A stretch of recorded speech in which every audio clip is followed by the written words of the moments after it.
You might remember the story of an off-duty Alaska Airlines pilot who tried to turn off the engines of a plane mid-flight after he was feeling the effects of magic mushrooms. Well, his case has reignited the conversation about barriers facing pilots when it comes to their mental health. Chris Van Cleve spoke with that pilot. His name is Joseph Emerson, and he is set to be arraigned on a series of federal charges next month. Were you trying to crash that plane? No. No, I had no intention of crashing an actual airplane. I wanted to wake up. I was convinced I wasn't going home to my wife and kids. Making no excuses, former airline captain Joe Emerson takes us back to October 2023 and the night that changed his life. He says he'd been grieving the loss of his best friend and had turned first to alcohol. I wish that I was self-aware to see how my behavior was affecting others and to not let it get to the point where I'm dealing with life by, let's try a psychedelic now. Who does that at 44 years old? Apparently I do. Did you have a sense something wasn't right? No, I had everything under control. Except he didn't. 2 days after trying those magic mushrooms, he boarded a flight off-duty as a passenger from Everett, Washington to San Francisco. I am in all-out panic and fear. This isn't real. You're not going home. It was a full flight, 83 other passengers and crew on board, so he was in the cockpit jump seat. You're not going home. You need to wake up. And that's when I acted. And I pulled the handles that were in front of my face. Those handles cut off fuel to the engines in the event of a fire. Did you know what those handles would do? I mean, in the dream, in this dissociative state, I thought they were going to wake me up. It didn't wake me up, right? I was in reality. I know that now. You know, it's the most consequential 3 seconds of my life.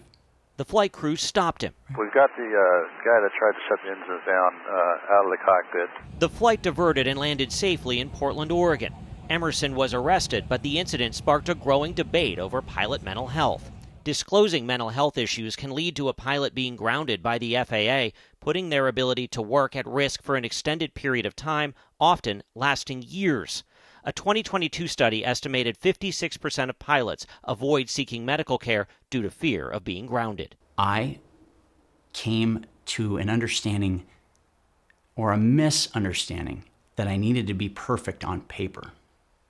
Like I needed to show up and appear perfect, no matter what else was going on for me.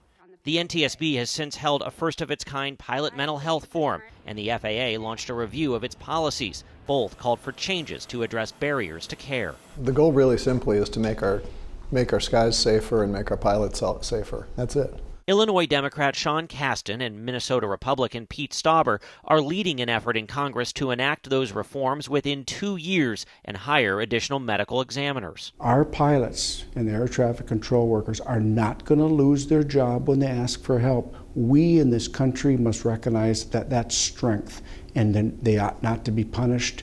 We're going to help them, process them, and get them back in the cockpits. The bill maintains the FAA's rigorous process for determining a pilot is safe to resume flying, but aims to cut red tape and increase transparency. It has unanimously passed the House Transportation Committee and has the backing of 2 of the nation's largest pilot unions. The FAA declined to comment on the bill.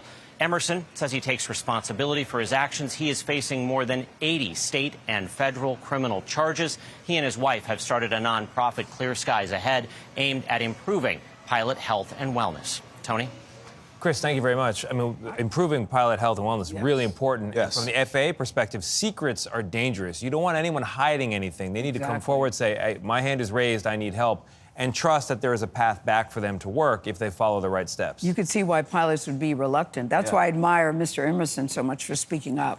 To say, look, I had a problem, and hopefully it will help others. Yeah. Because, you know, we get on the plane every day, and you don't think anything about who's in there and how they're doing. And along with taking responsibility for how chaotic that moment was, not just for him, but for everybody on that flight. Yeah, they are people too, our pilots.